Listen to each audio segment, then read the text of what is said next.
মানুষ সহজে কাছে যে সুযোগটা পেয়ে যায় ওই সুযোগটাকে সুযোগ হিসেবে কখনোই সে দেখে না। আমরা সহজেই নেটওয়ার্ক মার্কেটিং পেয়ে গেছি। এর চেয়ে আদর্শ, এর চেয়ে আইডল বিজনেস আপনি আপনার আশপাশে দেখাতে পারবেন না। এর চেয়ে আইডল বিজনেস আপনার বাপ চাচা কেউ করে না। আপনি বেস্ট একটা ব্যবসা পেয়েছেন, কিন্তু আপনি একবারের জন্য স্রষ্টার কাছে শুকরিয়াশীল না। আপনি একবারের জন্য কৃতজ্ঞ না যে আপনাকে নিয়ে আসছে।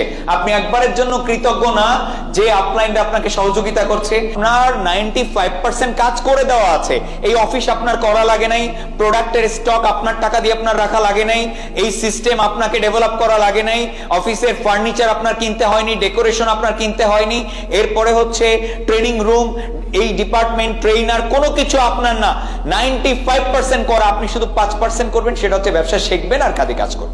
10 লাখ টাকা ঘুষ দিয়ে যদি একটা পুলিশ কনস্টেবলের চাকরি নেয়, এই 10 লাখ টাকা উঠাতে গিয়ে তাকে 10 বছর ফ্রি খাটতে হচ্ছে, যার 1টি টাকা সে পাচ্ছে না। তার পরিশ্রম